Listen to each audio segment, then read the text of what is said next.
Muito bem, vamos lá então. Nós estamos aqui no nosso estudo do livro Fonte Viva.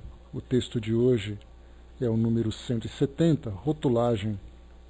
Ele faz parte de uma série de mensagens, né, que nós temos estudado, trazidas aqui por Emmanuel, né, e pelos espíritos que nos ajudam na elaboração desses textos, dessas mensagens tão importantes, né, reflexivas para todos nós, que, como nós sempre lembramos, sempre são extensões daquilo que nós estudamos no Evangelho segundo o Espiritismo. Então, na verdade, o Evangelho segundo a doutrina espírita, ele se distribui nesses diversos livros, né, que nós temos tido contato no próprio Evangelho trazido por Kardec, como também, a partir de Kardec, as tantas e tantas mensagens que foram recebidas pelos espíritos naquela mesma época, na época atual, nesses livros, né, que vieram através do Chico, através do Divaldo, através do próprio Raul Teixeira, dentre outros espíritos amigos.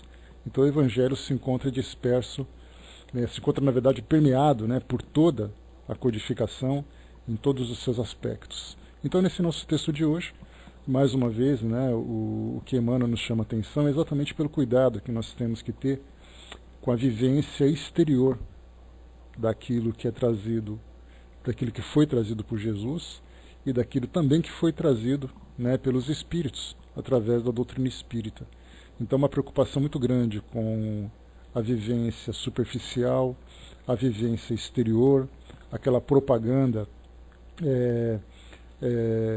ilusória. E aqui nesse texto nós vamos falar sobre a rotulagem, o rótulo, né, que é muito comum, infelizmente, utilizarmos para nos afinizarmos com a doutrina de Jesus, sendo que a verdadeira afinização ou afinidade, ela se dá através das ações e não através simplesmente das palavras. Então aqui, Emmanuel traz para nós essa reflexão no nosso livro, aqui numa das cartas de Paulo, às comunidades de Roma, né, aos romanos, no capítulo 8, versículo 9. Mas quem não possui o Espírito do Cristo, esse não é dele. Então aqui já, logo de cara, nós temos aqui já a essência desse nosso estudo de hoje, que possuir o Espírito do Cristo significa exatamente estar conectado, estar vinculado ao próprio Cristo através do pensamento, dos pensamentos, através das palavras, através das ações, através da nossa vida, né, no nosso cotidiano, na nossa vida comum. Então essa chamada de atenção que é dada para nós, né, para nós espíritas também, porque nós não apenas temos a doutrina cristã como base moral, né, das nossas vidas, mas nós temos também na doutrina espírita o esclarecimento, né, de tudo aquilo que diz respeito à realidade espiritual que nos envolve. Deixa eu dar uma olhadinha aqui, Tuti, para ter certeza que nós estamos com áudio adequado. Só um instantinho. Eu já falo para vocês.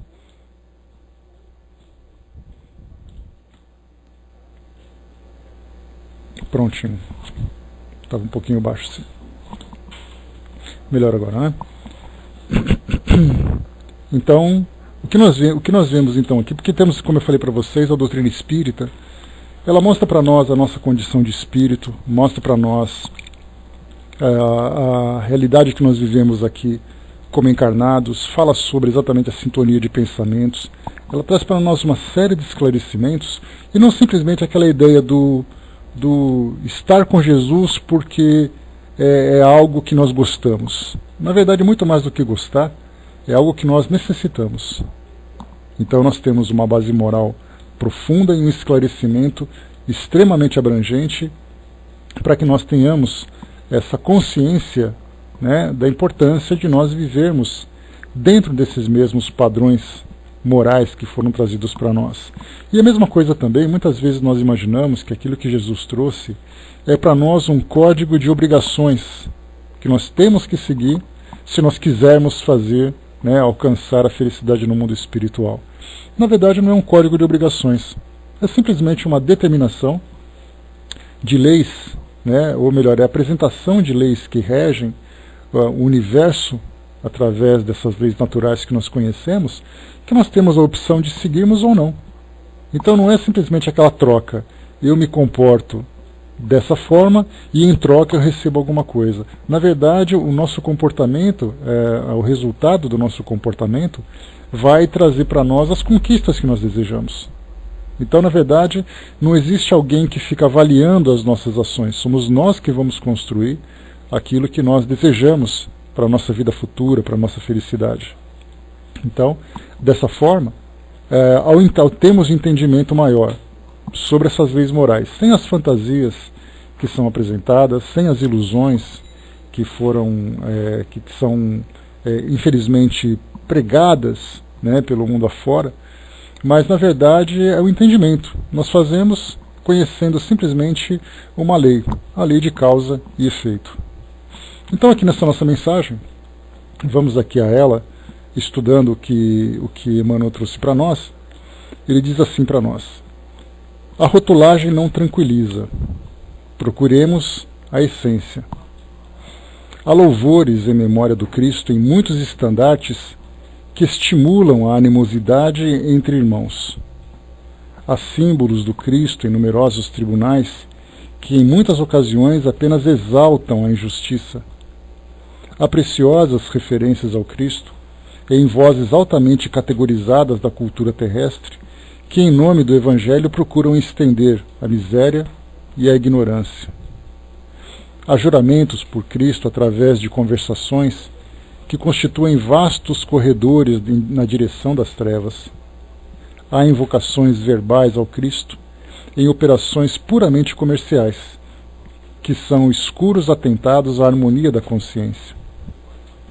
Meditemos na extensão de nossos deveres morais, no círculo das responsabilidades que abraçamos com a fé cristã. Jesus permanece em imagens, cartazes, bandeiras, medalhas, adornos, cânticos, poemas, narrativas, discursos, sermões, estudos e contendas, mas isso é muito pouco se lhe não possuímos o ensinamento vivo na consciência e no coração. É sempre fácil externar entusiasmo e convicção, votos brilhantes e frases bem feitas. Acautelemo-nos, porém, contra o perigo da simples rotulagem. Com o apóstolo, não nos esqueçamos de que, se não possuímos o Espírito do Cristo, dele nos achamos ainda consideravelmente distantes. Então, aqui agora a gente vai analisando, ponto por ponto dessa mensagem, para entendermos exatamente os caminhos que Emmanuel conduz o nosso raciocínio. Inicialmente ele diz para nós aqui que há louvores em memória do Cristo e muitos estandartes que estimulam a animosidade entre irmãos. O que nós vemos aqui, esses estandartes, são aquelas pequenas bandeiras que mostram ali homenagem a Jesus, a foto de Jesus, símbolos religiosos das escolas que são baseadas nos evangelhos, nos ensinamentos de Jesus, mas que na verdade cada uma procura mostrar sua bandeira como sendo uma bandeira verdadeira. A bandeira daquela que é preferida, a bandeira daquela que é a dona de todas as verdades trazidas por Jesus, em detrimento das demais, que através dessa propaganda, através dessa disputa de egos, na verdade, nessa disputa de vaidades, acaba gerando exatamente essa animosidade, acaba distanciando todos aqueles que deveriam se unir exatamente por viverem sob o mesmo princípio. Então esses louvores que são realizados na memória de Jesus, em memória de Jesus, trazendo, por exemplo, o seu nome, trazendo a sua história, trazendo os seus ensinamentos, mas que na verdade não passam de bandeiras, já que pelo comportamento que nós percebemos, são comportamentos completamente distantes da realidade moral que foi apresentada. Trazido para nós aqui, há símbolos do Cristo em numerosos tribunais que em muitas ocasiões, apenas exaltam a injustiça. Esses símbolos do Cristo são mostrados para nós, em especial, através dos crucifixos. Né? O que nós vemos nos países cristãos, no Brasil, por exemplo, né, em especial, nós temos nos nossos tribunais, embora o país seja um país laico, né, ou seja, não existe um vínculo entre governança e religiões, como havia no passado. O Brasil, antes da proclamação da nossa república, o Brasil não era um país laico, ele era um país essencialmente cristão. Né? A coroa portuguesa, na época, no caso, a coroa brasileira, ela tinha como religião oficial aqui no Brasil exatamente a religião católica. A partir da primeira Constituição, após 1889, o Brasil se tornou um país laico. Então, ainda assim, nós temos nas repartições públicas, nós temos nas escolas, nós temos nos tribunais, crucifixos, né, que demonstram exatamente ali a ideia, né, os valores religiosos, mas muitas vezes não mostram os valores morais.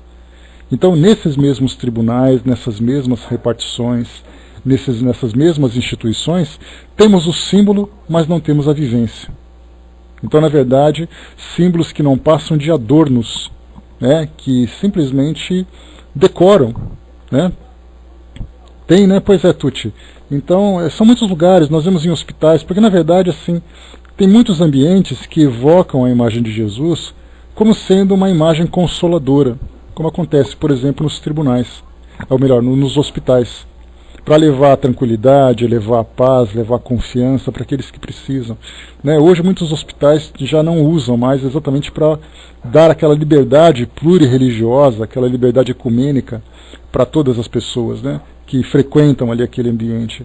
Mas quando nós vemos em tribunais e repartições públicas, tínhamos, por exemplo, crucifixos no Congresso Nacional, tínhamos nos grandes tribunais, a imagem do crucifixo, mas a vivência exatamente daqueles indivíduos que trabalham em nome da nossa sociedade, aqueles que primam pela prática da justiça, nem sempre têm ações, têm atitudes condizentes com a verdadeira justiça. Muitas vezes se prega uma justiça dos homens, baseados nos códigos judiciários, né, dos códigos jurídicos, onde nós temos ali as leis, que muitas vezes são leis não tão justas, porque a nossa justiça, como nós temos a lei de justiça, por exemplo, lá no o livro dos Espíritos, na terceira parte das leis morais, e Kardec pergunta exatamente sobre a evolução do nosso mundo comparado com as leis. E os Espíritos vão dizendo que as nossas leis vão evoluindo de acordo com a evolução moral de cada um de nós. Então, se nós tínhamos, por exemplo, aqui no Brasil, no século retrasado, né, até 1889, nós tínhamos leis que endossavam a prática da escravidão. Então era legítimo termos escravos. A partir do momento em que a nossa sociedade evoluiu, aboliu a escravidão, a nossa lei se transformou. Durante muito tempo as mulheres eram submissas a uma sociedade paternalista, com leis que privilegiavam os homens, mas sacrificavam as mulheres. Conforme a nossa sociedade evoluiu, as leis se modificaram procurando essa igualdade. Nós temos ainda, apesar das leis que buscam essa igualdade, as práticas na nossa sociedade como desigualdade no trabalho, a violência contra a mulher, contra todos aqueles que são os mais frágeis, né, as crianças, os idosos, as mulheres. Eu falo de fragilidade física, de fragilidade de uma dominância física. Então, nesse caso, esses grupos que acabam sendo dominados, que sofrem com isso, acabam exatamente demonstrando, né, esse sofrimento nada mais é do que uma representação clara de uma prática diferente daquilo que é trazido no Evangelho, embora nós tenhamos os símbolos religiosos pendurados nas paredes. Então, esse parágrafo que nós lemos aqui mostra uma realidade que precisa ser mudada, para mostrar que acreditar em Jesus não é simplesmente gostar de seguir aquela religião. Temos que mudar o rótulo e começarmos a viver a essência, como foi trazido aqui como foi trazido para nós por Emmanuel, né? Bom dia, Rafael. Bom dia, Gil. ele continua ainda trazendo para nós outras reflexões. E é interessante que cada vez que nós entrarmos num ambiente onde haja, onde nós tenhamos ali crucifixos, símbolos religiosos expostos, nós temos que olhar exatamente se aquela instituição, se aquele ambiente vive de acordo com aquilo que é trazido na mensagem de Jesus. Então, num hospital, por exemplo, que você vai ser atendido e você percebe ali um mau atendimento e você olha para a parede e vê um crucifixo, você pergunta, qual exatamente a relação que tem com esse tipo de atendimento que eu tive, pelo comportamento dos funcionários, pela responsabilidade da administração e tudo mais, é aquele crucifixo pendurado na parede. Isso já começa a colocar um peso muito grande nessa demonstração exterior, superficial, diante dessa realidade que se vive. Ele continua dizendo para nós aqui: há preciosas referências ao Cristo em vozes altamente categorizadas da cultura terrestre, que em nome do Evangelho procuram estender a miséria e a ignorância. E aqui nós vemos pessoas envolvidas também dentro das religiões, com bases cristãs e tudo mais, pessoas com grande intelecto, pessoas que são dotadas de um conhecimento profundo sobre evangelhos, sobre histórias e tudo mais, mas que na verdade, conforme vamos analisando o conteúdo de suas mensagens, pregam exatamente a discórdia, pregam exatamente essa miséria, essa ignorância também que é trazida para nós. Então tudo isso como resultado lamentável da falta de afinidade com a verdadeira essência. Aqui um pouco mais abaixo nós temos, bom dia pessoal que chegou, há juramentos por Cristo através de conversações que constituem vastos corredores na direção das trevas. Esse jurar por Cristo, juro por Deus, que colocando, por exemplo, os símbolos sagrados como sendo uma prova da nossa fidelidade com esses valores, e que muitas vezes, através de conversações, através de atitudes, através de práticas, acabam mostrando exatamente um caminho contrário. E vastos corredores na direção das trevas. E isso mostra um perigo para todos nós, que nada mais é do que a direção de muito sofrimento. Essa direção das trevas, que as próprias trevas são símbolos, vêm ali como símbolos do mal, símbolo de sofrimento, inclusive uma própria simbologia equivocada, porque as trevas, na verdade, elas não significam um ambiente onde o mal esteja instalado. O mal existe onde tem a luz, onde tem as trevas. As trevas nada mais são do que um ambiente que tem ausência de luz. Então, na verdade, é um simbolismo que nós utilizamos, onde a luz representa o amor, onde a luz representa a presença do Cristo, a presença de Deus, e o contrário das trevas é um lugar onde existe essa ausência. Então, entendendo corretamente o significado dessa expressão, nós veremos ali as trevas como sendo o caminho para o sofrimento, o caminho para a dor. Pode ser uma dor que vai atingir o indivíduo no momento em que ele pratica um ato equivocado, pode ser uma dor consequente, que virá em seguida, porque a partir do momento em que nós infringimos essas leis naturais, que trazem dentro de si as leis morais também, nós inevitavelmente responderemos por essa infração. Temos aqui ainda, há invocações verbais ao Cristo em operações puramente comerciais, que são escuros atentados à harmonia da consciência. Invocações verbais ao Cristo. É muito comum na atualidade uma expressão que ela ficou tão banalizada que ela perdeu o seu verdadeiro sentido. É fazer alguma coisa em nome de Jesus. É uma expressão que nós ouvimos constantemente dentro do ambiente religioso, e tudo que é feito em nome de Jesus, nós imaginamos que tem um princípio moral da mais absoluta qualidade, da mais absoluta elevação, mas que na verdade não passam simplesmente de operações puramente comerciais, como foi trazido aqui por Emmanuel, mostrando que na verdade são ações exteriores com o objetivo de recrutar adeptos, de fazer prosélitos, de levar uma propaganda que muitas vezes acaba sendo enganosa e bastante perigosa, e que acaba sendo ali, como foi colocado, escuros atentados à harmonia da consciência.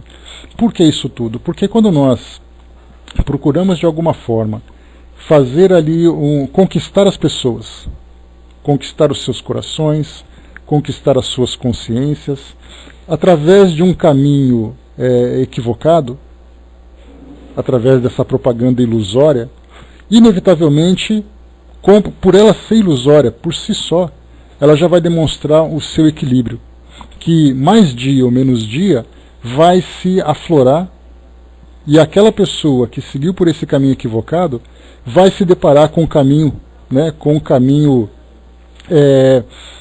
desvirtuado que ela acabou trilhando, e ela vai ter que voltar depois ao seu caminho original. Então, nesse caso, a harmonia da consciência foi, sem dúvida nenhuma, violada, foi prejudicada. A mesma coisa, a Angelina lembrou também, a frase Jesus é fiel, Deus é fiel. Então são propagandas, são mensagens que são divulgadas que nós questionamos realmente, mas será que existe alguma dúvida da fidelidade de Jesus ou da fidelidade de Deus? E a mesma coisa nós perguntamos também, mas e aqueles que usam essas frases, esses que fazem essas propagandas, esses são fiéis? A doutrina, a filosofia? Muitas vezes nós pensamos que essa é uma atitude premeditada, faz isso de propósito, mas na verdade é exatamente a instrução que foi recebida por aqueles que tinham a responsabilidade de levar o esclarecimento, de levar ali aquele entendimento verdadeiro, acabaram levando uma mensagem equivocada, dizendo, por exemplo, que aqueles que seguem essa ou aquela escola, aqueles que são fiéis a essa ou a essa instituição, esses sim são os verdadeiros, esses sim serão salvos. E aí então ele acredita que o fato dele estar praticando apenas exteriormente, apenas presencialmente naquele ambiente, já será o suficiente para que ele seja ali um adepto fiel. E na verdade essa fidelidade que nós observamos vem exatamente das nossas ações afinizadas com a essência da mensagem. Então, na verdade, nós devemos nos cobrar muito mais com a pergunta: nós somos fiéis? E não se eles são fiéis, se Jesus ou Deus são fiéis. A Sandra pergunta, foi por isso que Jesus se revoltou, como numa passagem da Bíblia, de venderem coisas, os vendilhões do templo, que nós chegamos a falar sobre isso essa semana nos estudos do Evangelho. Exatamente essa propaganda que se faz, esse comércio, porque naquela época dos vendilhões do templo, eram vendas que eram feitas não com a conotação que se tem hoje, porque naquela época era um comércio que fazia um comércio comum de rua, só que dentro de um templo religioso. Isso mostrou essa decepção de Jesus. Mas hoje nós temos exatamente isso, colocamos a imagem, colocamos uma mensagem, colocamos uma palavra em símbolos, em objetos que são vendidos, comercializados, e na verdade não representam a essência, mas simplesmente um elemento ali, um elemento que agrega valores àquele objeto e acaba conquistando e seduzindo as pessoas.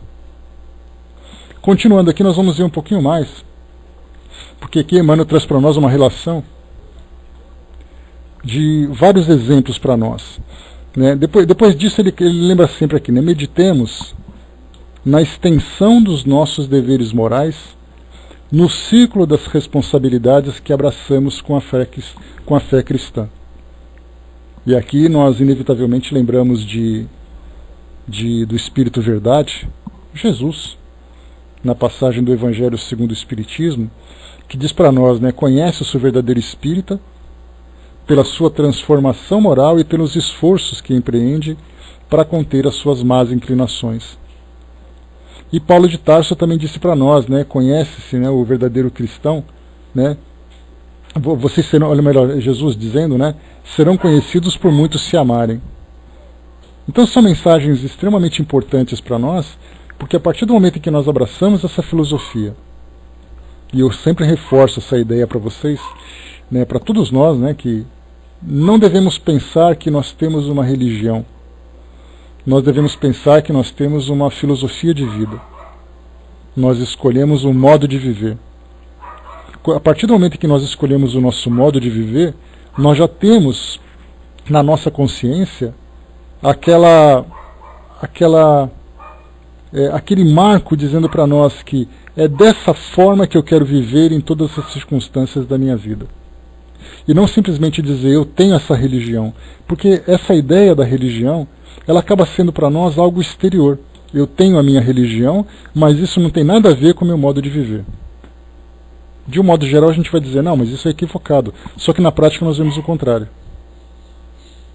Porque se a mensagem do Cristo diz para nós que sobre o amor ao próximo, amor a ti mesmo, amar a Deus sobre todas as coisas, quando nós temos uma mensagem como o Sermão da Montanha, que fala sobre justiça, amor e caridade, tudo isso são valores que sustentam essa filosofia. E isso deve ser vivido nas nossas práticas mais simples, não apenas nos momentos em que nós estamos envolvidos com a nossa religião, no momento em que eu estou fazendo um trabalho, presenciando ali uma atividade, participando de um culto, de uma cerimônia, estando num ambiente religioso. A filosofia é da minha vida, não é a filosofia da minha religião. Por isso, quando é colocado para nós nesse parágrafo, meditemos na extensão de nossos deveres morais no ciclo das responsabilidades que abraçamos com a fé cristã. Então nós vemos ali que é muito mais abrangente, muito mais profundo do que nós imaginamos. Então não basta eu ser religioso. Eu preciso viver essa filosofia. E nós podemos perceber então que a filosofia por si só já me sustentaria. E não a religião, porque a religião, ela alimenta nossos medos, né? Porque na verdade ela nos fortalece diante dos nossos medos, ela nos auxilia a imaginar como vai ser o nosso futuro, nos coloca em relação com uma força superior. Tudo isso a religião faz. Mas na verdade a filosofia é o que de fato vai nos conduzir para toda essa segurança. Porque não basta apenas eu dizer assim, olha, eu estudei que tal coisa existe, que eu sou protegido e coisa e tal. Mas se eu não viver os seus valores, não há nada que vai me proteger, porque na verdade essa lei moral que nós estudamos, né, que fazem parte dessas leis, essa lei que faz parte dessas leis naturais, elas vão simplesmente nos colocar em afinidade com esse caminho de felicidade que nós devemos caminhar, que nós desejamos caminhar. Se nós queremos ser felizes, nós temos que nos conduzir de acordo com esses valores para alcançar essa felicidade. E não simplesmente imaginar que basta eu acreditar que já é o suficiente. Temos que ter essa consciência, temos que ter essa responsabilidade. Depois ele diz ainda para nós, Jesus permanece, aqui é interessante a gente observar, né, os diversos exemplos que foram trazidos para nós por Emmanuel, para mostrar exatamente onde Jesus se manifesta, né, ou onde Jesus ele é divulgado, ou onde ele manifesta exatamente as nossas crenças, só que nem sempre representam exatamente aquilo que nós vivemos. Na verdade, como diz, né, a mensagem, né, o verdadeiro templo é o templo do nosso coração, né, Sandra? Então é nesse templo que nós temos que encontrar não apenas Jesus, né, porque Jesus ele é para nós um símbolo da fé que nós abraçamos, né, e da filosofia que nós abraçamos, mas na verdade nós temos outras filosofias que têm as suas bases morais que estão em plena afinidade com aquilo que Jesus traz. Então, na verdade, essas verdades estão exatamente no templo do nosso coração. Aqui ele diz assim então para nós, Jesus permanece em imagens. Aí nós podemos imaginar todas as imagens que nós temos de quadros, de fotografias, de gravuras, na verdade, né, de panfletos, de filmes, daquilo que passa na televisão, está em todos os lugares. Em cartazes, em bandeiras, em medalhas, em adornos, em cânticos, né? Quantas e quantas canções são cantadas pelo mundo afora, pelo mundo cristão afora, falando sobre o nome de Jesus, falando sobre a sua vida. E quantos são aqueles que cantam essas canções? Poemas, narrativas, né? Quantos livros, quantas histórias, quantos filmes, quantos programas já foram criados falando sobre isso. Quantos discursos, como esse que nós estamos fazendo agora, falando sobre Jesus, falando sobre as suas verdades. Né? Nesse momento, nosso estudo, nós exatamente um estudo falando sobre ele. Quantos sermões já foram proferidos, quantas pregações, quantos estudos como esse que nós estamos fazendo. E quantas discussões já foram feitas sobre Jesus. Mas Emmanuel lembra, mas isso é muito pouco, se lhe não possuímos o ensinamento vivo na consciência e no coração.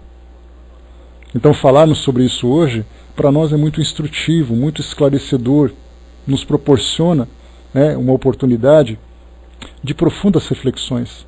Mas no momento em que nós terminamos o nosso estudo, vem então a nossa vida prática, onde nós vamos encontrar ali momentos de alegria, momentos de tristeza, momentos de equilíbrio, momentos de aborrecimentos.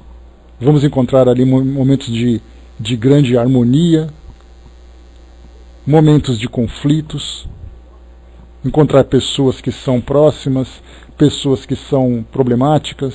Nós muitas vezes nos colocamos como esses problemas. E ali vem exatamente o ensinamento vivo. De que forma que esse ensinamento se torna presente, se torna vivo nas nossas ações, em todas essas situações. É sempre fácil externar entusiasmo e convicção, votos brilhantes e frases bem feitas. Aí é simplesmente uma questão de conhecimento, de habilidade, né, ao falar, do dom de fazer, de proferir discursos. Então é sempre muito fácil nós falarmos sobre Jesus, falarmos sobre o nosso amor, né, com todo o entusiasmo, com toda a nossa fé, onde nós levantamos nossas mãos, levantamos nossas vozes, fazemos ali os nossos gestos e tudo mais. Tudo isso é muito fácil, porque nós estamos, na verdade, externando entusiasmo e convicção. Mas Emmanuel chama atenção. Acautelemo-nos, porém, contra o perigo da simples rotulagem. Com o apóstolo, não nos esqueçamos de que, se não possuímos o Espírito do Cristo, dele nos achamos ainda consideravelmente distantes. Então esse Espírito do Cristo também ele significa para nós algo que merece todos os nossos esforços para compreender exatamente esse real sentido. O que é o Espírito do Cristo? Porque nós ainda imaginamos que Jesus, da forma como ele é trazido para nós, ele é aquele Salvador. É aquele que tem a responsabilidade, a capacidade de estender as mãos e nos tirar do lodo de sofrimento onde nós nos encontramos. Quando nós começamos a entender o real sentido do Espírito do Cristo, nós percebemos que sim, existe a mão estendida para nós. Mas essa mão só fará uma parte. A outra parte depende do que nós fizermos. Então o Espírito do Cristo começa então a se manifestar naquilo que nós fazemos, não naquilo que nós falamos. É no nosso trabalho. E nós vemos assim que nós estamos passando por um processo de lapidação contínuo, né? Aquela pedra bruta que vai sendo exposta, né, ao esmeril, aquele buril, que vai desgastando aquelas partes mais grosseiras e depois trazendo aquelas partes mais limpas, aquelas partes mais brilhantes. Então nós estamos passando todos os dias por esse mesmo processo. Então nós estamos, sem dúvida nenhuma, nos livrando daquilo que é o mais grosseiro na nossa vida. Os nossos pensamentos, muitas vezes agressivos, intolerantes, as nossas atitudes, né, que muitas vezes são truculentas, violentas, os nossos pensamentos também, da mesma forma, a nossa convivência no dia a dia também acabam não mais se tornando insuportável para as pessoas. Então ótimo, né, nós estamos tirando aquilo que é o mais grosseiro. Só que mesmo tirando esse mais grosseiro, ainda tem muita coisa para poder polir. E aí nós percebemos então coisa simples, né, de vivermos dentro desse Espírito do Cristo.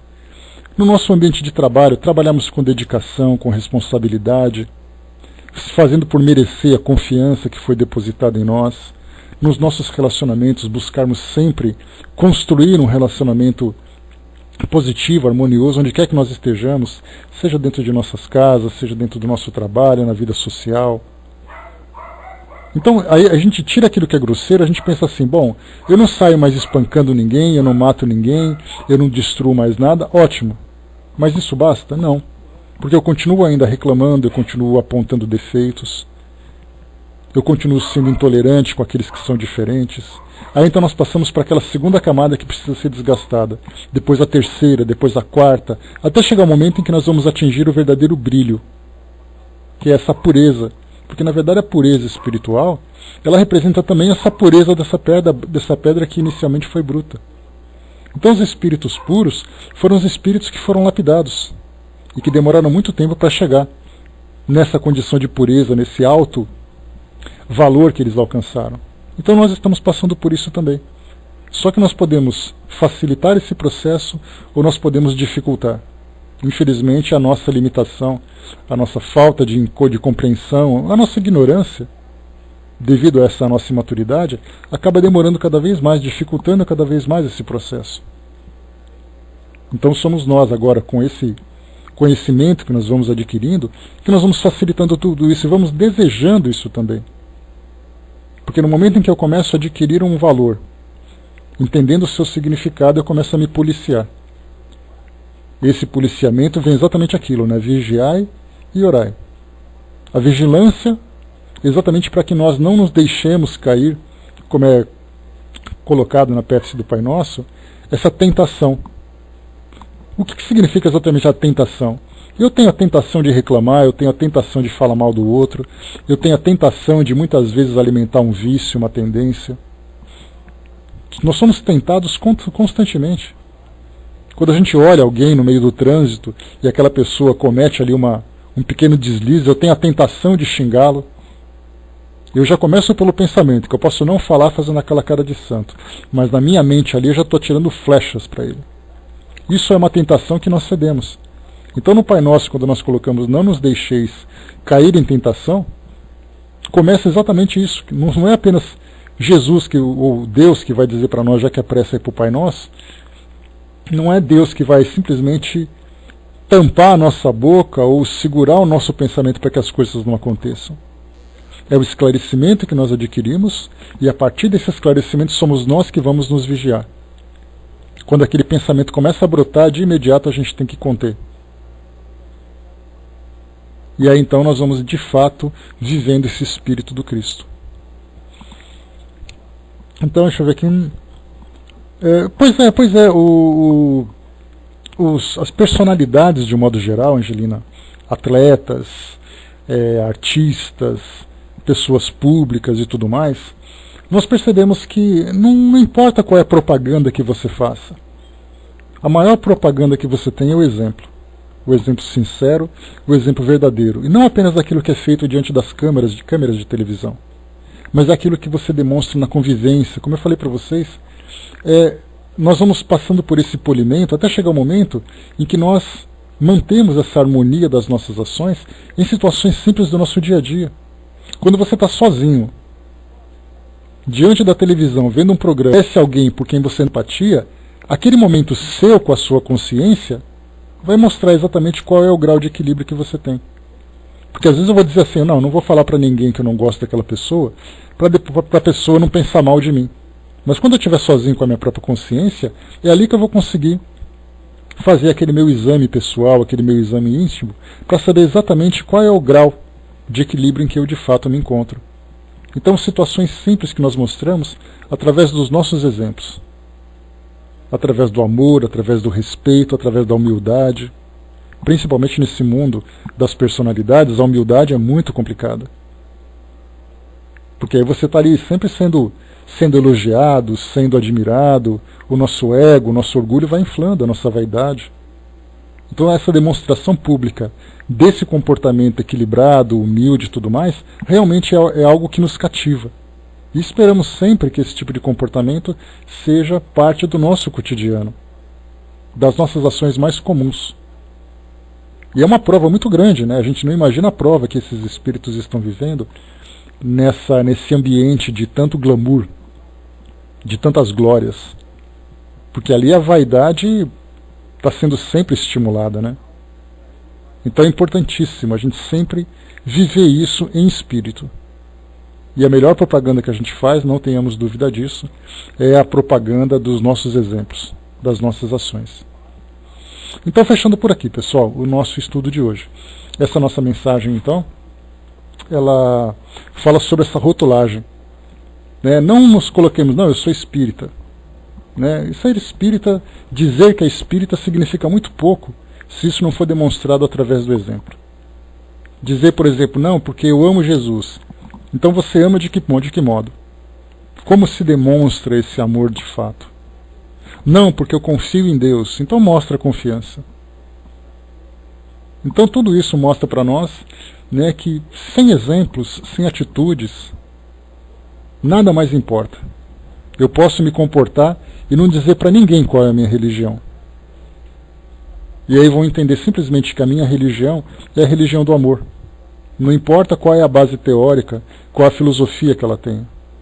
Então não adianta a gente querer fazer propaganda usando camisetas, carregando livros, colocando adesivos, falando alto, carregando bandeiras, se as nossas ações mais simples e silenciosas não demonstrarem isso. Então, seja